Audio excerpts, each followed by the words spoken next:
The gunshot still echoed through the valley as Olivia Remington stood at the edge of town, the dust of the main street swirling around her boots. Her father's final words hung in the air like the morning mist that would soon burn away under the unforgiving Arizona sun. "Keep walking and don't look back." The year was 1876, and at 20 years old, she was now completely alone in the world. "You've got until sundown to be clear of Copper Springs," Sheriff Dawson barked, his weathered face showing no compassion as he handed her a small satchel containing what few possessions they'd allowed her to keep. Her father's gambling debts had cost him his life, and now they were forcing her out too guilt by association. The townsfolk watched from porches and windows, faces stone cold with judgment. They'd known her all her life, but now she was an outcast, branded by her father's sins. The whispers followed her like shadows. "That road leads to River Junction," the sheriff pointed to the dusty trail that stretched toward the distant mountains. 20 miles southeast, someone there might take pity on you." Olivia clutched the worn leather satchel to her chest, her mother's silver locket hidden inside along with a few dollars her father had managed to hide away. She adjusted her faded blue dress, lifted her chin with whatever dignity she could muster, and turned toward the open road. "What about the river crossing?" she asked, her voice stronger than she felt. "I heard it's running high from the spring melt." The sheriff's deputy laughed. "That's your problem now, miss." With no horse and no companions, Olivia took her first steps down the long road. The morning sun climbed higher, promising a scorching day ahead. Her sturdy boots, at least, would serve her well, one of the few practical gifts her father had given her before his luck ran out for good. Miles away, Vaughn O'Malley sat on his dappled gray stallion at the edge of the swollen river, watching the rushing water carve its path through the valley. At 26, he'd seen enough of life to know its cruelties and its rare moments of grace. The war had taken his youth, the years since had hardened his resolve, but something in him remained untamed and hopeful despite it all. He'd been camping by the river for 3 days, waiting. The telegram had been specific.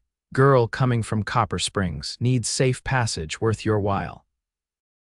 It was signed by an old war buddy who now worked for the Pinkerton Detective Agency. Vaughn didn't know why the girl was important, but he trusted his friend's judgment. The river had swelled with the spring rains, turning what was normally a simple ford into a treacherous crossing. No one would make it across without help, especially not on foot. So he waited, watching the eastern trail for any sign of movement while the river raged beside him. By midday, Olivia had covered nearly 7 miles. Her dress clung to her skin from sweat, and her dark auburn hair had come loose from its pins. The road stretched endlessly before her, disappearing into the shimmering heat. She'd passed only one wagon heading in the opposite direction, the family inside eyeing her suspiciously as they rolled past. She paused under the sparse shade of a cottonwood tree, taking a small sip from her canteen. Conserving water was essential. She'd filled it at the town well before leaving, but it wouldn't last the full journey if she wasn't careful. As she rested, she considered her options. River Junction was unknown to her. Would they welcome a stranger? Or would news of her father's disgrace have reached there too? "One step at a time," she murmured to herself, her mother's favorite saying. Her mother had died 3 winters ago from fever, leaving Olivia to care for her increasingly desperate father.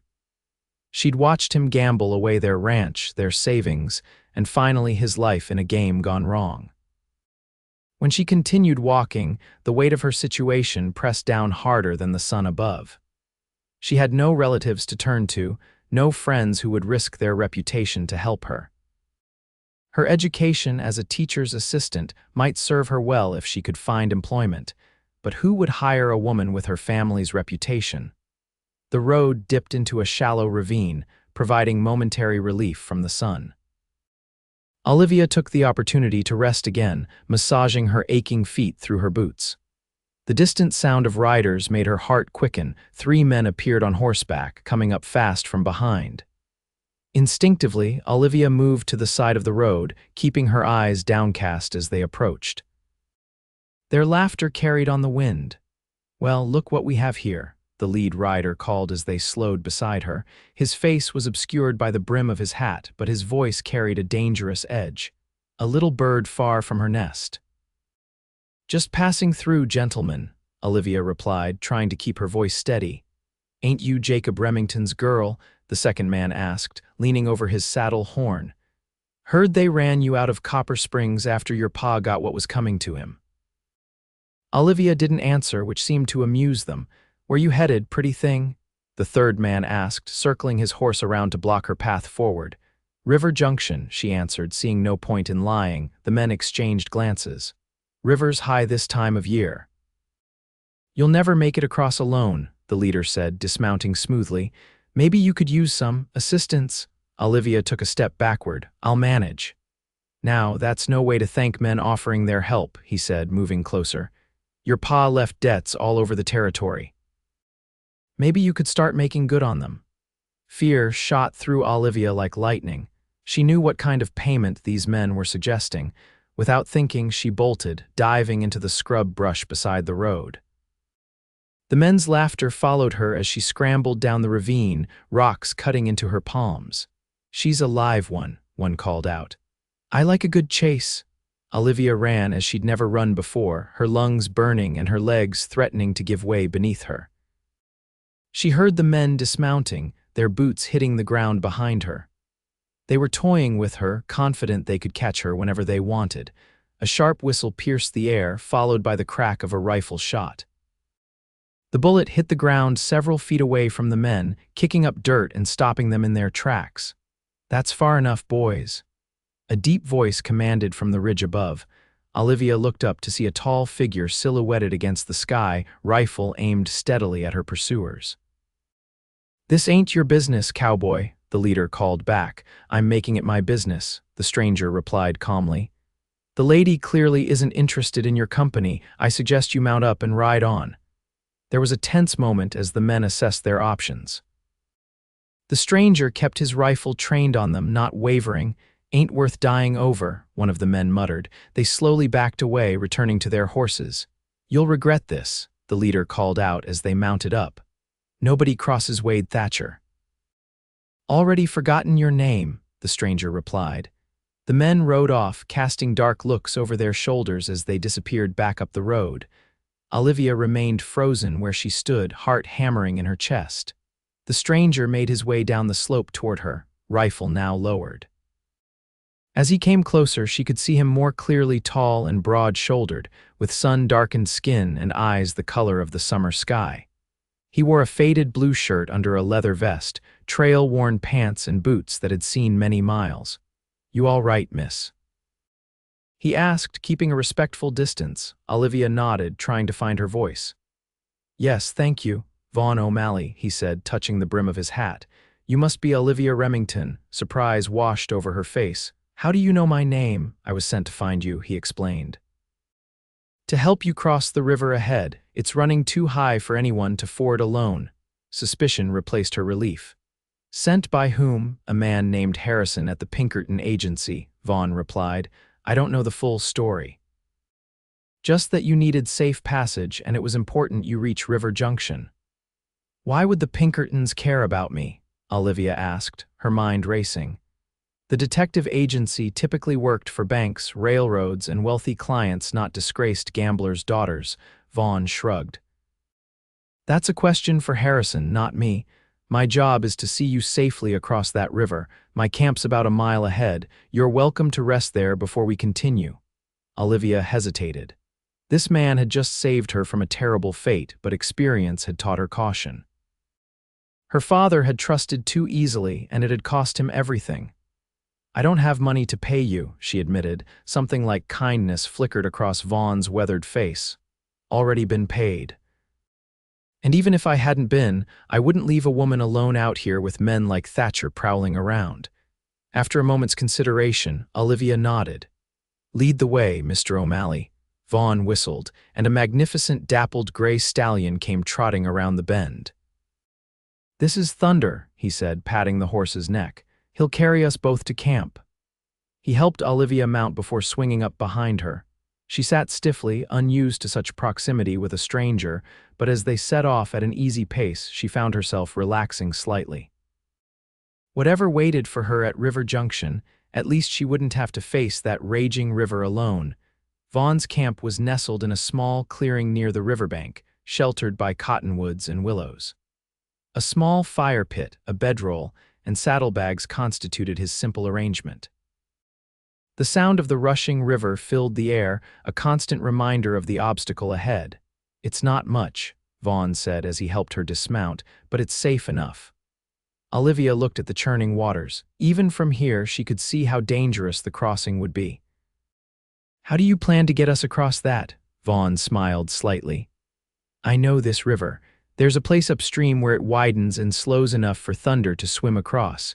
We'll cross at first light tomorrow when the water's at its calmest." He busied himself building up the fire while Olivia settled on a fallen log, stretching her tired legs. The day's events had left her exhausted emotionally and physically. "Are you hungry?" Vaughn asked, rummaging through his saddlebags. "I've got jerky, beans, and coffee." "Not fancy, but it'll keep you going." "That sounds wonderful, thank you," Olivia replied, realizing just how hungry she was. She hadn't eaten since the meager breakfast she'd managed before the sheriff came knocking. As Vaughn prepared a simple meal, Olivia studied him. He moved with the easy confidence of a man accustomed to taking care of himself. There was something in his manner, a certain watchfulness, a readiness that spoke of more than just life as a cowboy. "You were in the war, weren't you?" she asked suddenly. Vaughn looked up, surprise briefly crossing his features. "Yes, madam, Union cavalry." "My father, too," Olivia said softly. "He came back, different." Vaughn nodded, understanding in his eyes. "Most of us did." He handed her a tin plate of beans and a strip of jerky, then poured coffee into a battered tin cup. They ate in companionable silence as the sun began its descent toward the western horizon, painting the sky in brilliant hues of orange and pink. "Tomorrow," Vaughn said as they finished their meal, "we'll reach River Junction before sundown if all goes well."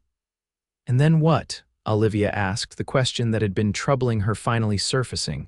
"That I don't know," Vaughn admitted. "Harrison just said to get you there." "Someone will be waiting, apparently." Olivia stared into the fire. "I don't understand any of this. Why would anyone go to such trouble for me? My father died in disgrace. We lost everything. I'm nobody." Vaughn studied her across the flames. "I doubt that very much, Miss Remington."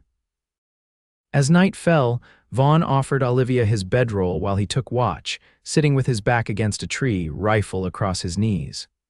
Despite her exhaustion, sleep eluded her at first. The strangeness of her situation, the uncertainty of what awaited her, and the presence of this quiet, watchful man all kept her mind racing.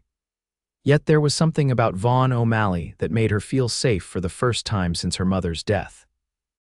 Perhaps it was the way he'd come to her rescue without hesitation, or how he asked no questions about her past. Whatever it was, she eventually drifted into sleep, the sound of the river mingling with his occasional movements as he tended the fire. Dawn broke clear and bright. Olivia woke to the smell of coffee and found Vaughn already up, preparing a breakfast of hardtack softened in coffee. "We should reach the crossing point by mid-morning," he said as they ate. "The river looks good today, not rising anymore." After breakfast, they broke camp efficiently. Vaughn showed a surprising thoughtfulness, offering Olivia his spare bandana to tie back her hair for the crossing. "It'll get wet," he warned as he helped her mount Thunder. "But Thunder's strong. He's carried me through worse." They rode upstream for about an hour, the river always to their right. Vaughn pointed out landmarks and wildlife, showing an intimate knowledge of the territory. Olivia found herself relaxing in his company, even smiling at his occasional dry observations about the habits of jackrabbits or the stubbornness of his horse. "How did you end up working with the Pinkertons?" she asked as they rode. "I don't, not officially," Vaughn replied. "Harrison and I served together. He saved my life at Shiloh. When he asks for help, I give it." "And what do you do when you're not rescuing damsels in distress?" Vaughn chuckled, the sound warm and unexpectedly pleasant. "A little of everything." Drive cattle, break horses, scout for the army sometimes. I'm what you might call footloose. No home, Olivia asked, immediately regretting the personal question, but Vaughn didn't seem to mind. Not since the war. My family's farm in Pennsylvania didn't survive my absence. The simple statement carried years of loss, and Olivia fell silent, understanding too well how quickly a life could unravel. They reached the crossing point before noon. The river widened here into what almost resembled a lake, the current visibly gentler though still swift. "This is it," Vaughn said, dismounting and helping Olivia down. "We'll rest Thunder a bit before we cross, and I should tell you you'll need to hold on tight to me. The water's cold and the current's stronger than it looks." Olivia nodded, suddenly nervous. "I can swim if it comes to that." "Good to know, but let's hope it doesn't," Vaughn replied with a slight smile. "Thunder knows what he's doing, and so do I." They rested in the shade for half an hour, letting the horse drink from a small spring that fed into the river. Vaughn checked his saddle and gear, securing everything tightly. He wrapped their few provisions in oilcloth and tied them high on the saddle. "Ready?" he finally asked, offering his hand to help Olivia mount. She took a deep breath and nodded, placing her hand in his. His palm was calloused but warm, his grip secure as he boosted her onto Thunder's back. He swung up behind her, his chest solid against her back. "Arms around my waist," he instructed, "and don't let go no matter what." Olivia complied, feeling the heat rise in her cheeks at the intimacy of their position.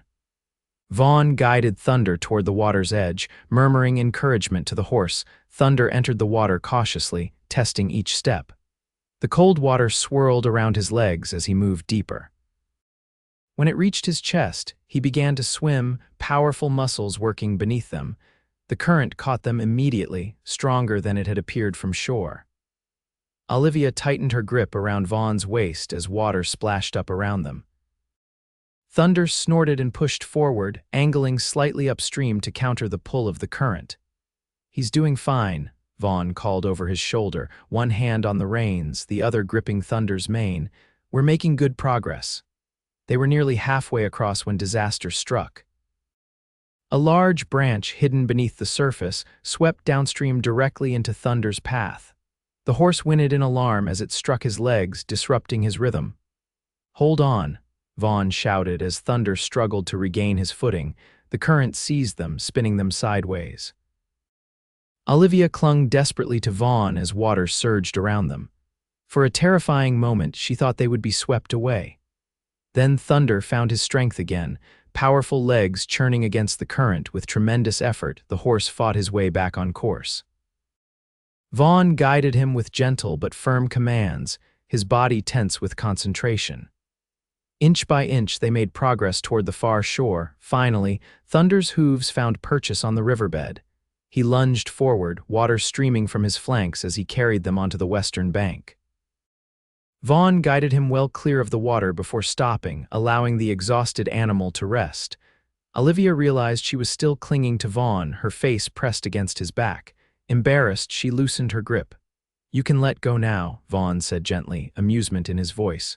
"We made it." "Sorry," she murmured, dropping her arms. "I was scared." "No shame in that," he replied, dismounting and reaching up to help her down. "That was rougher than I expected." Olivia's legs trembled as her feet touched the ground, partly from the crossing and partly from the lingering fear. Her dress was soaked to the waist, her hair plastered to her face despite the bandana. "You did well," Vaughn said, his blue eyes meeting hers with unexpected warmth. "Most people would have panicked." "I had good reason not to," Olivia replied, managing a shaky smile. "I don't think you would have appreciated me flailing about while we were in the middle of the river." Vaughn laughed, a full, rich sound that transformed his usually serious face. "No, I can't say I would have." They made camp to dry out before continuing their journey. Vaughn built a small fire while Olivia wrung out her skirts as best she could. The sun was warm enough that they would dry quickly. "River Junction is about 6 hours' ride from here," Vaughn explained as they shared jerky and the last of the hardtack. "We should arrive before sunset." Olivia nodded, her apprehension returning. "Do you have any idea what awaits me there?" Vaughn hesitated, then reached into his vest pocket and withdrew a folded piece of paper. Harrison sent this with his instructions, said to give it to you after we crossed the river. Puzzled, Olivia took the note and unfolded it. As she read, her eyes widened. Miss Remington, it began, if you are reading this, then Mr. O'Malley has successfully guided you across the river. Your mother, before her marriage to Jacob Remington, worked briefly for our agency as an informant. Her assistance helped prevent a major robbery of the Denver Mint in '53. She made us promise that should anything happen to her, we would look out for her daughter. We've arranged employment for you in River Junction with Mrs. Alina Whitcomb, who runs the town's only hotel. She is expecting you. Your mother's service to us earned you this much, at least. With respect, G. Harrison. Olivia's hands trembled as she looked up at Vaughn. My mother was a Pinkerton informant. She never said a word. Some secrets are kept to protect those we love, Vaughn said quietly. Did you know about this? She asked. Only that Harrison owed your mother a debt, nothing more. Olivia stared at the letter, tears welling in her eyes. Her mother, whom she'd thought she knew so well, had kept this part of her life completely hidden. Yet even from beyond the grave, she had found a way to protect her daughter. We should get moving, Vaughn said gently after giving her a moment. The sooner we reach River Junction, the sooner you can start your new life. They rode in silence for the next few hours, Olivia lost in thoughts of her mother, Vaughn respectful enough not to intrude. The landscape changed gradually, becoming less arid as they approached the more settled lands surrounding River Junction. By late afternoon, they caught sight of the town in the distance larger than Copper Springs, with several streets visible even from afar. A church steeple rose above the other buildings, and smoke from chimneys drifted lazily into the sky. Looks peaceful, Vaughn remarked. Do you think they'll know about my father? Olivia asked, anxiety creeping into her voice. News travels, but people here might not care as much, Vaughn replied. It's a busier place, more folks coming and going, easier to make a fresh start. As they rode into town, Olivia was struck by the activity wagons rolling down the main street, people bustling about their business, the sound of a piano drifting from a saloon.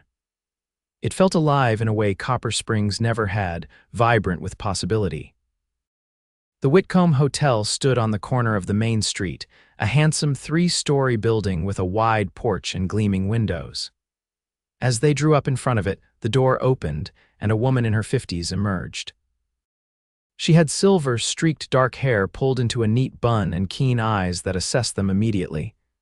You must be Olivia Remington, she called, coming down the steps to greet them. Mr. Harrison sent word you'd be arriving today. I'm Alina Whitcomb. Olivia dismounted, feeling suddenly uncertain. Yes, madam, thank you for the opportunity. Nonsense, dear. Any daughter of Catherine Miller is welcome here, Mrs. Whitcomb said warmly, using Olivia's mother's maiden name, and you must be Mr. O'Malley. Harrison speaks highly of you. Vaughn tipped his hat. Madam, come inside, both of you. You look like you've had quite a journey, Mrs. Whitcomb said, leading them up the steps. I've prepared a room for you, Miss Remington, and Mr. O'Malley. You're welcome to stay the night as well. The interior of the hotel was clean and well-appointed, with polished wood floors and simple but elegant furnishings. Mrs. Whitcomb led them to a small private dining room off the main lobby. Sit, please. I'll have food brought in. You must be famished. After she left, Olivia turned to Vaughn. What happens now? With you, I mean. Vaughn rubbed his jaw thoughtfully. I'll head out tomorrow, I suppose. My job was to get you here safely. Where will you go? Olivia asked, surprised by how much the answer mattered to her. Haven't decided yet. Maybe north to Wyoming. Heard they need men for the spring cattle drives. Before Olivia could respond, Mrs. Whitcomb returned with a young maid carrying trays of food, roast chicken, potatoes, fresh bread, and vegetables. The sight and smell made Olivia realize just how hungry she was. They ate hungrily, the good food and safety of their surroundings allowing them to relax for the first time in days. Mrs. Whitcomb joined them briefly, explaining the position she had in mind for Olivia, managing the hotel's accounts and helping with guests. You'll have your own room upstairs, meals included and a fair wage, she explained. Your mother mentioned you had some education. I was a teacher's assistant before. Olivia hesitated. Before circumstances changed, Mrs. Whitcomb finished tactfully. Well, those skills will serve you well here. After dinner, Mrs. Whitcomb showed Olivia to her room, a modest but comfortable space with a real bed, a small dresser, and a window overlooking the town square. For the first time since leaving Copper Springs, Olivia felt a flicker of hope. I'll leave you to settle in, Mrs. Whitcomb said. Rest well, dear. Tomorrow's soon enough to start learning your duties. After she left, Olivia sat on the edge of the bed, overwhelmed by the sudden turn her fortunes had taken. Just yesterday, she had been walking alone on a dusty road, her future as bleak as the desert. Now she had shelter, employment, and a chance to begin anew. Her thoughts turned to Vaughn. He would leave tomorrow, returning to his wandering life. The realization brought an unexpected pang. In their brief time together, he had been her protector, her guide, perhaps even her friend. The thought of never seeing him again left her feeling strangely hollow. A knock at her door interrupted her reverie. When she opened it, Vaughn stood there, hat in hand. Thought I'd say good night, he said, and goodbye in case I leave before you're up tomorrow. Oh, Olivia said, disappointment washing over her.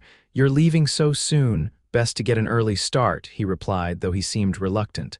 I wanted to make sure you were settled all right. I am, thanks to you. Olivia hesitated, then asked, Would you like to take a short walk? The sun hasn't quite set yet, and I'd like to see a bit of the town. Vaughn seemed surprised by the invitation, but nodded. I'd be happy to accompany you, Miss Remington. Please call me Olivia, she said as they made their way downstairs. After crossing a river together, I think we can dispense with formalities. They strolled through the town as the day faded into dusk. River Junction was indeed larger and more prosperous than Copper Springs. There was a proper school, a doctor's office, several shops, and even a small library. It seems like a good place, Vaughn observed as they paused in the town square where a few couples were enjoying the cool evening air. Folks seem friendly enough. It does, Olivia agreed. I never thought I'd have a chance like this. When they sent me down that road alone, I was sure I was walking to my doom. Sometimes fate has other plans, Vaughn said quietly. They stood in comfortable silence, watching as lamps were lit in windows and stars began to appear overhead. The moment felt precious to Olivia, all the more so because she knew it was fleeting. Thank you, she said finally, turning to face him. Not just for guiding me here, but for showing me kindness when I needed it most. Vaughn's expression softened. You're a strong woman, Olivia Remington. You would have found your way eventually, with or without my help. Perhaps, she replied with a small smile, but I'm glad it was with. As they turned to walk back to the hotel, their hands brushed accidentally. Olivia felt a jolt of awareness at the contact, and when she glanced up at Vaughn, she found him looking at her with an intensity that made her heart quicken. Back at the hotel, they paused at the foot of the stairs. The lobby was quiet, most guests already retired for the evening. Well, Vaughn said, suddenly awkward, I suppose this is good night. Olivia nodded, unable to find the right words. What could she say to this man who had come into her life so unexpectedly and would leave just as suddenly? Goodbye, Olivia, Vaughn said softly, taking her hand briefly. I wish you all the happiness in the world. Goodbye, Vaughn, she replied, her voice barely above a whisper. He turned to go, and Olivia felt as though something precious was slipping through her fingers. In a moment of courage or perhaps foolishness, she called after him, Vaughn. He stopped, turning back to her. You could stay, she said, the words tumbling out before she could reconsider. River Junction seems like it could use a man of your skills, and I. She faltered, then finished simply, I would like it if you stayed. Something flickered in Vaughn's eyes, surprise, certainly, but also what might have been hope. He took a step toward her, then stopped, conflict evident on his face. I've been moving for so long, he said slowly. I'm not sure I remember how to stay in one place. Perhaps it's time to find out, Olivia suggested gently. Before he could respond, the hotel door opened, and a group of travelers entered, breaking the moment. Vaughn nodded to Olivia, his expression unreadable, and turned away. Olivia climbed the stairs to her room, her heart heavy with unspoken words.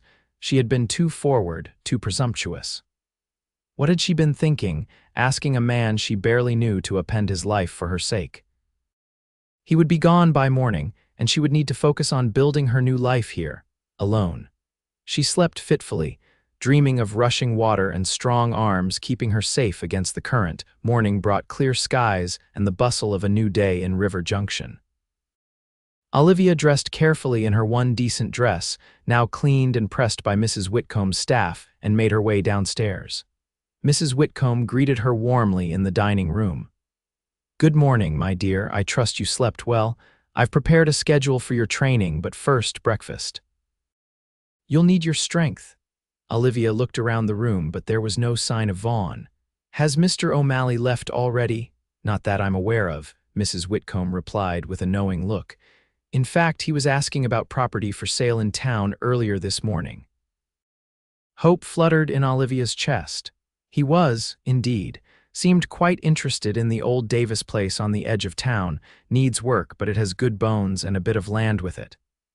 Before Olivia could process this information, the hotel door opened and Vaughn walked in. He'd cleaned up, his shirt was fresh, his face newly shaven, and his hair neatly combed. He paused when he saw Olivia, something like uncertainty crossing his features. Mrs. Whitcomb discreetly excused herself, leaving them alone in the dining room. "I thought you'd be gone by now," Olivia said, trying to keep her voice casual. "I meant to be," Vaughn admitted, crossing to her table. "Had my gear packed and Thunder saddled, but when it came time to ride out." He trailed off, looking slightly embarrassed. "What stopped you?" Olivia asked softly. Vaughn met her gaze directly. "You did, or rather the thought of you did." Olivia's heart skipped a beat. "Me, I've been riding away from things for so long," Vaughn said, sitting down across from her. "After the war, after losing my family's farm, it seemed easier to keep moving than to stay anywhere long enough to feel the loss when I left. But yesterday, when I thought about riding away from here from you, it didn't feel easier at all." Olivia hardly dared breathe, afraid to break the spell of his words. "I don't have much to offer," Vaughn continued, his voice low and earnest. "I'm a man with little more than my horse, my rifle, and my name, but if you meant what you said last night about wanting me to stay, I'd like to try. To see if maybe there's a place for me here, with you." Joy bloomed in Olivia's chest, bright and unexpected. "I meant it, every word." Vaughn reached across the table, taking her hand in his. "I can't promise it will be easy. I've been on my own a long time. I might not be very good at staying put. And I can't promise I won't have days when my father's disgrace haunts me," Olivia replied. "When I doubt I deserve this chance." Vaughn's fingers tightened around hers. "Then we'll remind each other of the truth when those days come." They sat in silence for a moment, the simple touch of their hands speaking volumes that words couldn't express. "I looked at a property this morning," Vaughn said finally. "Small house, needs work, but there's good grazing land for horses. The livery stable in town needs a manager who knows horseflesh. It's not much, but it's a start." "It sounds perfect," Olivia said, her smile radiant. Over the following weeks, River Junction welcomed its newest residents with varying degrees of curiosity and acceptance. As Vaughn had predicted, the town was large enough that Olivia's family history caused barely a ripple of interest. She proved herself capable and hardworking at the hotel, quickly earning Mrs. Whitcomb's approval and the respect of the staff. Vaughn took the position at the livery stable, his knowledge of horses soon making him indispensable to the owner. He worked on the Davis property in his spare time, repairing the roof, fixing the porch, and clearing the overgrown land. It was hard work, but satisfying in a way his wandering life had never been. They courted properly, under Mrs. Whitcomb's watchful but approving eye. Sunday walks after church, dinners at the hotel, occasional picnics by the river far upstream from the dangerous crossing where they had first truly connected. As summer blossomed into fall, their feelings deepened. Vaughn found himself thinking less about the open road and more about building something lasting. Olivia discovered that her past didn't define her future, that she could create a new story for herself, one page at a time. On a golden October afternoon, Vaughn took Olivia to see the progress on the house. The repairs were nearly complete, the small structure transformed from a neglected shell into a cozy home. He had even planted a garden, though he admitted with a sheepish grin that he knew more about horses than vegetables. They sat on the newly built porch swing, watching the sun set over the distant hills. The air was crisp with autumn, promising winter not far behind. "It's beautiful," Olivia said, looking out over the land that stretched before them. "You've worked wonders here." "It still needs a woman's touch," Vaughn replied, his voice casual though his heart raced. "Curtains and such, I wouldn't know where to begin with those things." Olivia turned to him, a smile playing at her lips. "Are you asking for decorating advice, Mr. O'Malley?" "I'm asking for more than that," he said, taking her hand. "I'm asking if you might consider making this your home too, as my wife." Olivia's breath caught. Though their courtship had been progressing steadily, she hadn't expected a proposal so soon. "Vaughn, I know it hasn't been long," he said quickly. "And if you need more time, I understand, but I love you, Olivia Remington. I think I started falling for you when I watched you stand up to those men on the road, with nothing but courage and determination to protect you. I love your strength, your kindness, your willingness to start again, despite everything you've lost. And I want to build a life with you if you'll have me." Tears welled in Olivia's eyes, but they were tears of joy. "Yes," she whispered. "Yes, I'll have you, Vaughn O'Malley. I love you too." He kissed her then, tender and sweet, sealing their promise to each other as the sun painted the sky in hues of gold and crimson. They were married on a bright December morning in the River Junction church, with Mrs. Whitcomb beaming in the front pew and Harrison, Vaughn's Pinkerton friend, standing as his best man. Olivia wore a simple white dress with lace at the collar and cuffs, her mother's silver locket around her neck. After the ceremony, they rode together to their home, for it was truly theirs now, filled with the curtains Olivia had sewn and the furniture Vaughn had either built or traded for. Thunder watched from his new paddock as they approached, whinnying a greeting. Vaughn lifted Olivia from her horse, then surprised her by sweeping her into his arms to carry her across the threshold. She laughed, wrapping her arms around his neck as he kicked the door closed behind them. "Welcome home, Mrs. O'Malley," he said, his voice husky with emotion. "Home," Olivia repeated, the words sweet on her tongue. After so much loss, so much uncertainty, she had found not just shelter but belonging. "It's a beautiful word, isn't it?" "The most beautiful," Vaughn agreed, setting her gently on her feet but keeping his arms around her. "And one I never thought I'd truly understand again." That night, as they lay together in the quiet darkness of their home, Vaughn traced the line of Olivia's cheek with gentle fingers. "Do you ever think about that day, when I waited for you at the river?" "Often," she admitted. "I was so afraid, so alone, and then there you were, like something out of a dream." "I wasn't sure you'd trust me," Vaughn said, "a stranger with a rifle making promises." Olivia smiled in the darkness. "There was something about you, something true." "I'm glad you saw it," he murmured. "I'd been lost for so long, I wasn't sure it was still there to see." They drifted to sleep in each other's arms, the sound of the wind in the trees outside like a lullaby, promising that whatever storms might come, they would weather them together. Spring brought new beginnings. The garden Vaughn had planted flourished under Olivia's care, and the livery stable business thrived with his management. Mrs. Whitcomb had promoted Olivia to assistant manager of the hotel before her wedding, and though she now worked fewer hours, she still kept the books and helped with special events. On a warm May evening, as they sat on their porch watching the sunset, a ritual they had never abandoned, Olivia took Vaughn's hand and placed it gently on her stomach. "We'll need to make space for a cradle," she said softly. Vaughn's eyes widened, then filled with wonder as her meaning registered. "A baby, you're certain?" Olivia nodded, her smile radiant. "Dr. Mitchell confirmed it today. Come November, there will be 3 of us." Vaughn pulled her into his arms, his joy too great for words. He had once thought himself destined to wander alone, carrying the weight of his past without hope for a future. Now he had not just a home and a wife, but a child on the way, a family of his own. "I never imagined I could be this happy," he whispered against her hair. "Nor I," Olivia replied. When they sent me down that road alone from Copper Springs, I thought my life was ending. Instead, it was just beginning. They remained on the porch until the stars emerged, talking of names and plans, hopes and dreams. The river that had once stood as a barrier between Olivia and safety now flowed peacefully in the distance, a reminder of the journey that had brought them together. In November, as the first snow dusted the land, their daughter was born Catherine Alina O'Malley, named for Olivia's mother and their dear friend Mrs. Whitcomb.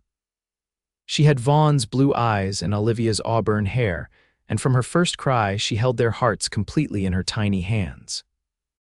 As Vaughn placed their daughter in the cradle he had crafted himself, Olivia watched from their bed, exhausted but blissfully happy. Their home, once empty and neglected, now overflowed with love and the promise of tomorrow. "Thank you," Vaughn said, returning to Olivia's side and taking her hand in his. "For what?" she asked, her voice tired but content. "For asking me to stay that night at the hotel, for believing I could be more than a drifter with a past." Olivia squeezed his hand. "Thank you for waiting by that river, for carrying me across when I couldn't make it alone." Outside, snow fell gently, covering the land in a blanket of white. Inside, a family that fate had forged through hardship and hope slept peacefully, safe in the knowledge that whatever roads lay ahead, they would travel them together. Years passed, and River Junction grew along with the O'Malley family. Catherine was joined by a brother, Jacob Harrison, 2 years later, and finally by another sister, Sarah Grace, 3 years after that. The house expanded too, with Vaughn adding rooms as their family grew. The livery stable eventually became Vaughn's own when the aging owner decided to retire, and Olivia opened a small school in town, putting her teaching skills to good use once the children were old enough. Their life wasn't without challenges: drought seasons that threatened the livestock, an outbreak of scarlet fever that had them anxiously tending to little Jacob for days, the economic ups and downs that affected everyone in the territory. But through it all, they faced each difficulty together, their bond only strengthening with time. The love that had begun with a cowboy waiting at her river to carry a lone woman across had deepened into something enduring and unshakable. On their 20th wedding anniversary, Vaughn took Olivia back to the river crossing where their journey together had truly begun. Though a sturdy bridge now spanned the water, making the dangerous ford unnecessary, the spot still held special meaning for them both. They stood hand in hand on the riverbank, watching the water flow past, each lost in memories of that fateful crossing. "Would you have ever imagined that day that we'd be standing here 20 years later?" Olivia asked, leaning her head against Vaughn's shoulder. He smiled, wrapping an arm around her waist. "Not in my wildest dreams. I was just a lonely man doing a favor for an old friend. I never expected to find my future waiting for me on the road from Copper Springs. And I never imagined that being sent away in disgrace would lead me to such happiness," Olivia replied. "Life takes such unexpected turns." They watched as their 3 children explored the riverbank, skipping stones and laughing together. Catherine, now 19 and as independent as her mother, was teaching at the school alongside Olivia. Jacob, 17 and the image of his father, worked with Vaughn at the stables and had a natural way with even the most difficult horses. Little Sarah, though not so little anymore at 14, had her mother's love of books and her father's quiet strength. "We've built a good life, haven't we?" Vaughn asked, his voice soft with wonder even after all these years. "The best life," Olivia agreed, turning to face him. Though silver now threaded through her auburn hair and lines of laughter marked the corners of her eyes, she was still as beautiful to him as the day they met. "And we're not done yet. There are still adventures ahead. As long as we face them together," Vaughn said, bending to kiss her gently. As the sun began to set, painting the river in gold and crimson just as it had on that long-ago day, they called to their children and began the journey home. The path ahead was clear, the future bright with promise, and the love that had begun with a river crossing still flowed between them, as strong and true as ever. They had crossed many rivers together since that first one, some figurative and some real. But Vaughn O'Malley never forgot the day he waited by the water's edge for a woman he'd never met, sent down the road alone from a town that had rejected her. And Olivia never forgot the sight of him there, a solitary figure offering safe passage when she needed it most. Their story, which began with separation and uncertainty, had become one of connection and enduring love, a testament to the unexpected ways fate sometimes works, bringing together two souls who might otherwise have passed like ships in the night, never knowing what might have been.